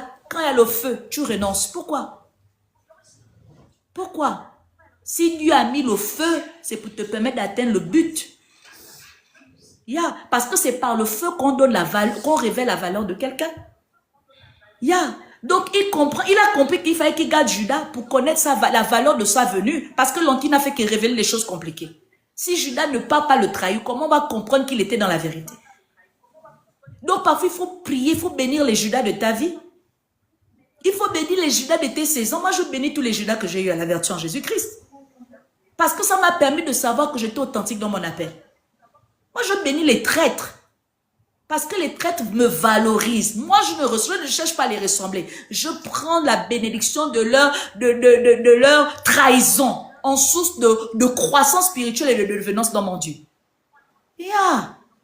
Donc, je ne me focalise pas sur le mal qu'ils m'ont fait. Je me focalise sur le résultat qui aura causé le mal qu'ils m'ont fait. C'est ça être ambitieux. Est-ce que tu comprends? Et ce qui fait que même si je les rencontre aujourd'hui, demain, je peux leur dire bonjour. Je sais qu'ils me veulent du mal, je sais qu'ils m'ont voulu du mal. Je leur dis bonjour, je peux leur faire du bien en passant si Dieu me convainc aussi. Parce que le pardon n'est pas synonyme de pouvoir être ma boule. Donc, c'est pas parce que tu as pardonné que toutes les personnes que tu pardonnes, tu dis à tout, tu es Père Noël. Non. Il y a des personnes, quand elles sont parties, tu les gardes à distance, même si tu as pardonné. Même s'il n'y a plus rien à faire, même si tu les gardes à distance. Ce n'est pas que tu es fâché, mais tu les gardes à distance. Est-ce qu'on est ensemble? Donc, ton salut, là, se travaille à tous les niveaux. La priorité de ton salut, où est-ce que tu en es? Tu es là dans la désobéissance à Dieu. Tu vis dans le concubinage, alors que tu sais que ça ne s'aligne pas. Comme les parents t'ont dit que le mariage, c'était d'abord le concubinage. Dieu, ce qu'il te dit, ne te dit rien du tout. Ça ne te dit rien du tout, n'est-ce pas? Tu es là-dedans, tu te plais là-dedans et tu trouves que c'est normal. N'est-ce pas? Tu te plais dans la désobéissance, tu trouves que c'est normal. Tu trouves que c'est normal. À donner des excuses, à jouer à la victime, tu trouves que c'est normal. Tu ne cherches pas à arranger ta condition en Dieu, tu trouves que c'est normal. Mais que ce message te permet à comprendre que lorsque tu dis Seigneur, à qui irons-nous, ce n'est pas juste chanter.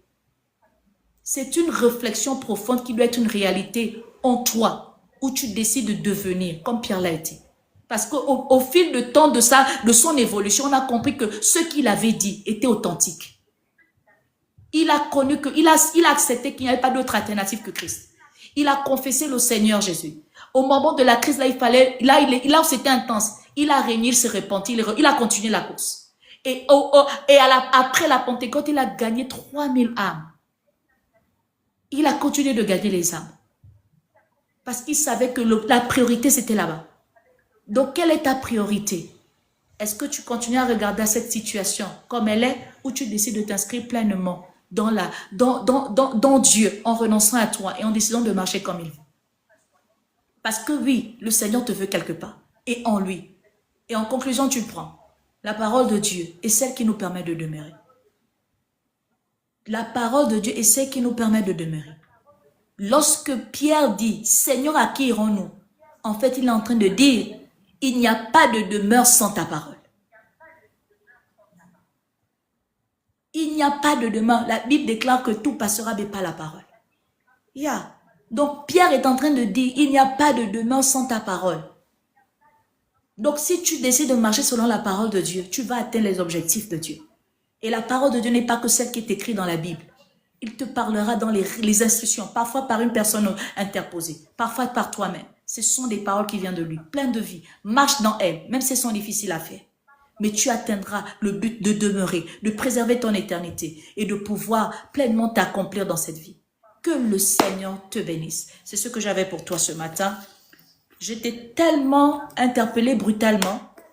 Tu t'es senti acculé, comme accusé. Béni soit Dieu pour cette offense que tu ressens dans ton cœur, parce que c'est le but que je souhaitais atteindre avec l'orientation de ce matin. Face à la thématique, de là où tu es, recommande-toi à Dieu. Dis, ah Seigneur, moi aussi, hein. De toute façon, je fais avec toi là. C'est vrai que, en dehors du fait que la femme là m'énerve avec ses messages, je réalise que je suis quand même un aventurier. Je réalise que je ne suis pas sérieux. Je réalise que je fais exprès. Je réalise que non. Je pense que les autres doivent faire ce que moi-même je ne fais même pas. Mais ce matin, je comprends qu'en fait, là maintenant, je suis venue seule au monde là. C'est comme ça que je retournerai seule et je devrais te rencontrer. Mais qu'est-ce que je vais te dire quand je vais te rencontrer? Qu'est-ce que je vais te dire? Puisque la réalité sera la mienne. À l'instant là, il n'y aura plus, oh, c'est elle qui m'avait empêché de faire cela. Alors que je parle, je vais te donner les orientations. Oh, c'est elle qui m'empêchait de faire cela. Oh, quand je regardais, j'étais ici engagée à là, je travaillais là, j'avais tel enfant, j'avais ceci. Oh. Seigneur, je réalise qu'en fait, tout cela n'aura pas de sens. Je serai livrée à moi-même, en train de te faire les comptes de comment j'ai poursuivi ton intérêt. L'intérêt de ton royaume n'était pas de conforter ma chair, parce que ce qui vient de la chair n'est pas bon. Ce qui vient de Dieu, c'est ce qui est bon. Seigneur, ce matin, ce message doit me travailler mon dedans. Je veux véritablement appartenir à toi. Je veux véritablement faire comme Pierre. Dire, à qui irai-je, Seigneur? Je n'ai pas d'autre alternative que toi. Tu es la solution qui perdure. Seigneur, je te confesse, dans la confession, ce n'est pas les paroles que je dis, viens dans ma vie comme étant sauveur et Seigneur. Non, je renonce à mon ego. Je renonce à mon orgueil. Je renonce aux rancunes d'hier. Je renonce, mon Dieu, mon roi, à tout qui m'empêchait de te donner le libre cours en moi, qui m'empêchait de véritablement être en entier en toi. Je décide de ne plus poursuivre mes volontés personnelles parce que tu as désormais le libre cours dans ma vie. Tu prends la première place. Je détrône tout ce qui trônait en moi et je t'établis dans mon cœur. Seigneur, comme Pierre, viens régner dans ma vie. Seigneur, je ne voudrais plus que tu viennes régner dans ma vie par les paroles de ma bouche parce que je cherche le travail. Parce que je cherche les enfants, parce que je cherche à me marier, parce que je cherche à voyager, parce que je cherche à guérir. Non, Seigneur. Les disciples cherchaient ça, les dons. Ils cherchaient la solution à leur situation temporaire, éphémère. Et quand ils ont réalisé que le problème était plus profond que leur réalité, ils se sont découragés. Mais ce matin, je ne veux pas me décourager. Ce matin, je veux m'encourager parce que ce message n'est pas tombé dans mes oreilles en vain. Le vase que tu t'es servi ce matin ne parle pas en vain. Seigneur, chacun de nous doit faire face à sa réalité. Chacun de nous doit faire un auto-bilan personnel de qui il est en toi. Parce que ce n'est pas une question de buzz, ce n'est pas une question d'apparence, c'est une question d'appartenance. Chacun doit être en face de sa réalité. Seigneur, ce matin, je fais un bilan de moi. Je reconnais. Seigneur, j'ai besoin de toi. Je te confesse, viens régner. Que là où il y avait les entités qui dominaient dans mon cœur, Seigneur, que l'autel de la croix parle plus fort, qui parle plus fort que tout autel. Viens renverser le règne de ces entités-là. Que ce règne soit arrêté en moi. Je refuse, Seigneur. Je refuse d'être dans la dimension de l'ambiance chrétienne. Je ne veux pas être de ceux-là qui font de la religion chrétienne, mais de ceux-là qui ont de la relation avec toi. Seigneur, ce matin, je comprends qu'il est question encore de la relation. Papa, tu insistes que le christianisme est une question de relation et non de religion. Et ce matin, Pierre, par sa confession, nous affirme que c'est une question de relation et non de religion. Alors ce matin, Seigneur, alors que tu insistes, inscris-moi dans la relation. Mets devant moi des priorités qui m'obligent à accepter de bâtir une relation avec toi. Seigneur, je t'en supplie. Seigneur, aide-moi. Seigneur, fais taire en moi les faux raisonnements parce que les disciples sont repartis. Parce qu'ils ont critiqué, parce qu'ils ont raisonné. Seigneur, j'aime tellement excuser, j'aime tellement donner des excuses. Alors que je sais que ce qu'on dit là, c'est vrai. Seigneur, ce matin, je veux plus donner des excuses. Seigneur, ce matin, je veux plus donner des excuses. Seigneur, ce matin, je ne veux plus être de ceux-là qui prétendent. Seigneur, ce matin, je ne voudrais plus. Je vais arrêter. Papa, viens drastiquement arrêter cette hémorragie en moi qui t'empêchait de bâtir une relation véritable avec moi. Seigneur, ce message, je le prends dans ma vie comme un transformateur de tout ce que j'ai été jusqu'ici en toi. Ce matin, je prends ce message dans ma vie comme un canalisateur de tout ce qui est en désordre, afin que tout soit en ordre au nom de Jésus. Que le chaos qui régnait, que tout ce qui encombrait ma relation avec toi, Seigneur, soit enlevé. Parce que je voudrais avoir une relation fluide et libre avec toi. Parce que tu es cet esprit qui vient nous rendre libres. Oh Seigneur, que tu me rendes libre en toi au nom de Jésus. Seigneur, que tu me rendes libre en toi au nom de Jésus. Seigneur, je veux te confesser du plus profond de mon être. Que tout en moi te confesse, Père. Que tout en moi te confesse, Yahvé. Que tout en moi te confesse que je regarde à ces choses comme de la boue. Seigneur, que je regarde à ces choses comme de la boue. Seigneur, c'est tout ce dont j'ai besoin, c'est toi. Tout ce dont j'ai besoin de toi, tout ce qui est une priorité, c'est toi. Seigneur, ce matin, ce ne sont pas des paroles de ma bouche, mais ce sont l'expression de mon cœur. Seigneur, tu sais sonder mon cœur. Seigneur, tu sais sonder mon cœur. Seigneur, longtemps j'ai été voilée parce que ma chair est oppressée. Mais je réalise que même quand ma chair est oppressée, en fait, c'est la révélation que mon monde invisible est oppressé. Alors ce matin, tu m'offres comme ça la capacité de libérer mon monde invisible afin que ma chair puisse décompresser. Seigneur, ce matin, je m'inscris à cette dimension de possession. Je m'inscris à cette dimension de bénédiction. Seigneur, décompresse tout ce qui oppressait mon être par la dimension de m'inscrire dans la spiritualité en toi. Seigneur, je veux te regarder à toi et ne plus regarder aux hommes. Je veux regarder à toi et ne plus regarder aux circonstances qui m'entourent. Je veux regarder à toi et ne plus regarder à ceux qui m'accablent. Je veux regarder à toi et ne plus regarder à la haine d'hier, à la rancune, aux choses, aux tribulations que j'ai connues.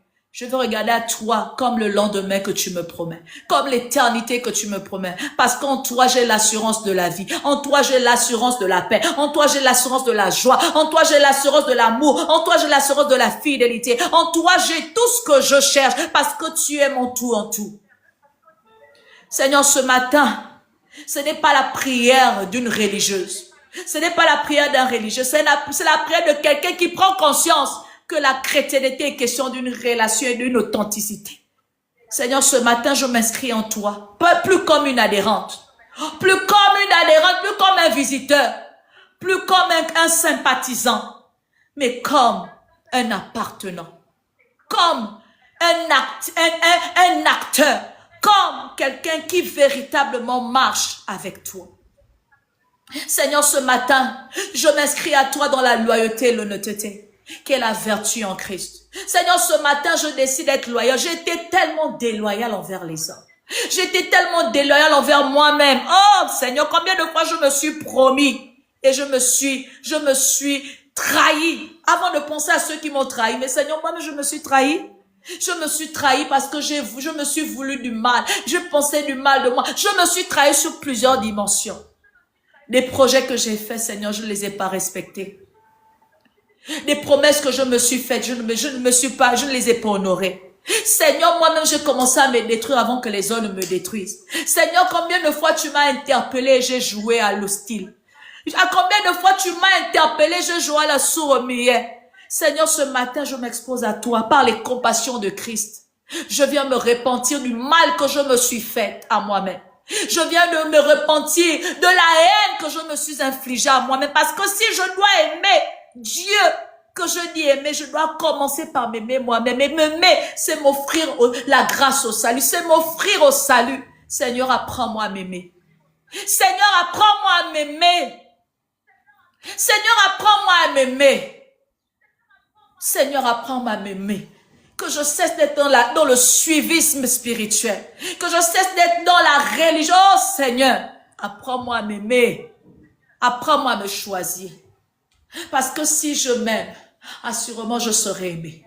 Si je m'aime, assurément, je serai aimé. Parce qu'il n'y a que ce qu'on exprime pour soi qu'on peut donner à autrui. Seigneur, beaucoup d'entre nous, les humains que nous sommes, tellement les anges déçus sont venus s'accoupler avec nous qu'ils ont changé notre manière d'être en toi. Ils ont changé notre humanisme en toi. Mais ce matin, Seigneur, reconnaissant que je suis 100% humain, je viens m'inscrire à la capacité de pouvoir raisonner selon les vertus de ma foi en toi. Seigneur, je refuse d'être un entêté en toi. Je refuse d'être un entêté dans ma vie de tous les jours. Je choisis de me solutionner. Alors ce matin, je décide d'être loyal envers moi. Je décide d'être intègre à moi. Je décide d'être honnête. Parce que quand tu es honnête, c'est l'honnêteté que tu dégages qu'on te donne en retour. Seigneur, même lorsque le méchant s'approche vers toi, lorsqu'il voit en toi l'honnêteté, Seigneur, il est obligé de lui-même subir l'opposé de ce qu'il voudrait faire en toi. Seigneur, alors apprends-moi à être toujours différent du méchant. Apprends-moi à être toujours différent du négatif pour pouvoir déteindre sur ce qu'il voulait m'infliger au nom de Jésus. Seigneur, apprends-moi.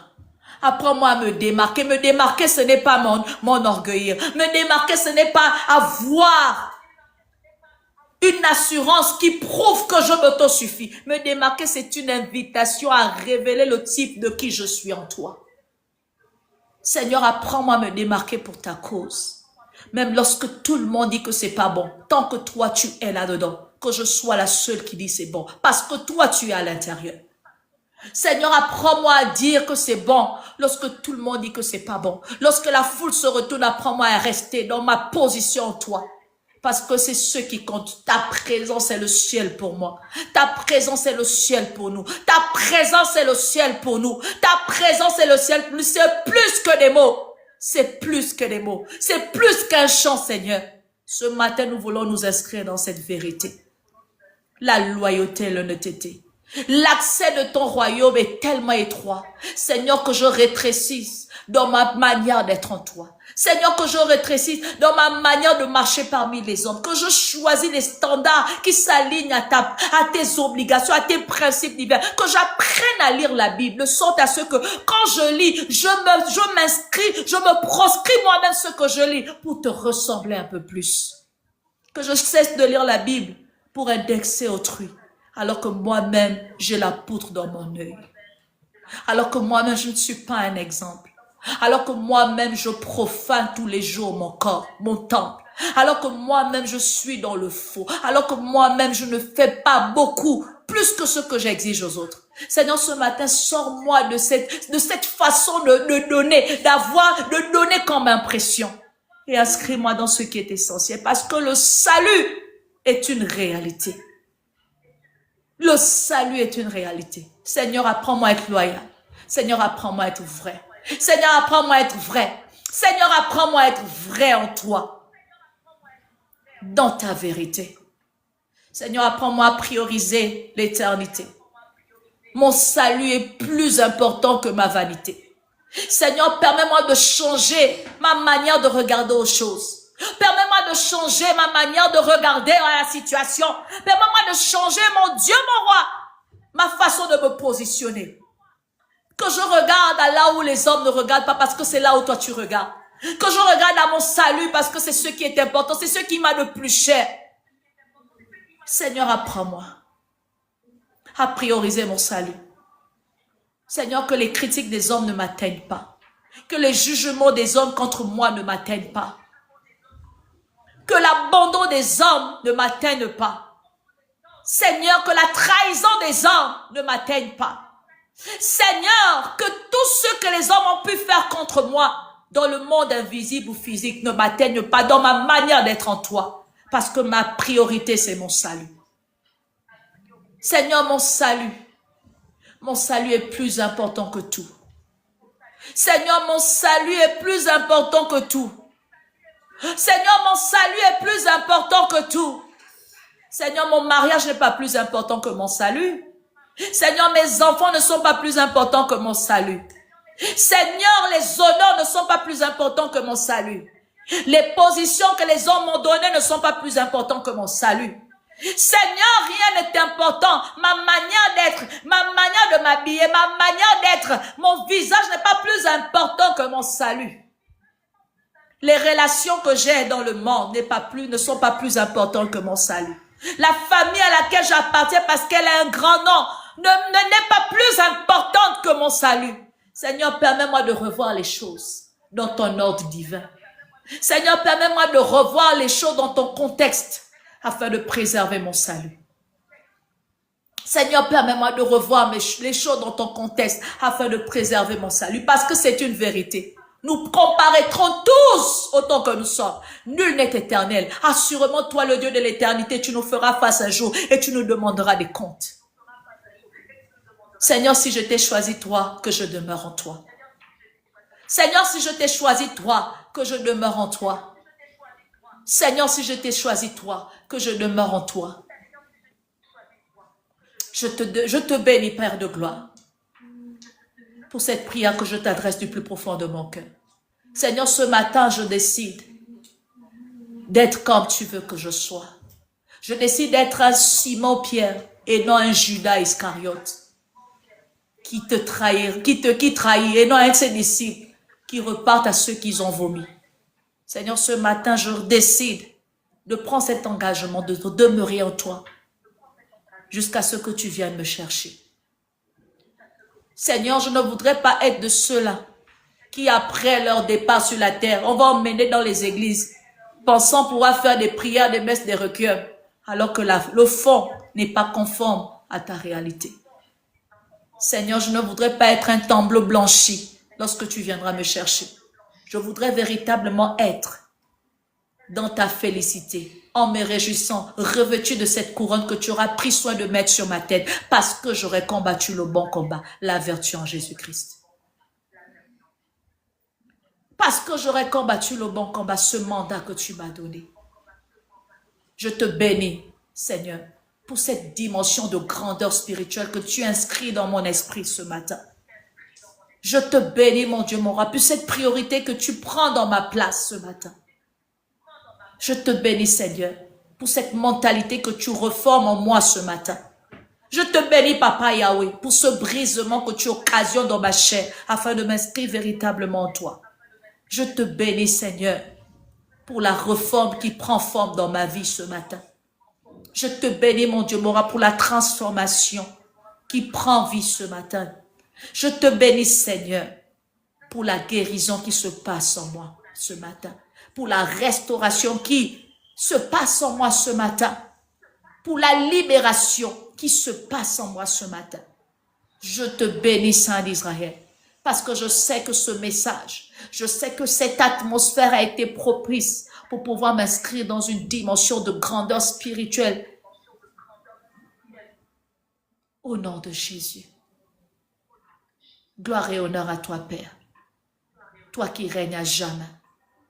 Merci parce que tu réponds à de telles prières sur la base de celui à qui tu as donné l'autorité et le pouvoir de nous donner exaucement sur toutes nos prières en son nom.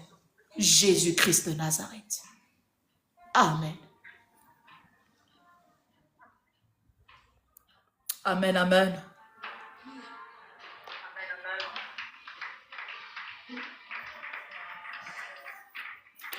Alléluia, que le Seigneur vous bénisse. Ce matin, on va passer aux offrandes. Je vais laisser la place au chantre. Est-ce que Gypsy peut se connecter avec son téléphone pour que je la fasse monter sur le direct? On va passer aux offrandes. Pour ceux qui ont leurs offrandes, vous pouvez donner vos offrandes. Sur PayPal, pour ceux qui sont à l'international, Eliane Doubé. Pour ceux qui sont en Afrique du Sud, 067 462 49 60. Pour ceux qui sont au Gabon, 076 56 85 86. Aurélia Rad. 076 56 85 86. Sur Airtel Money, et c'est écrit Aurélia Rad. Pour ceux qui sont à l'international, PayPal Eliane Doubé. En Afrique du Sud, 067 462 49 60. Est-ce que Jupsi peut se connecter parce que je ne la vois pas pour qu'elle puisse prendre la première place sur le direct TikTok?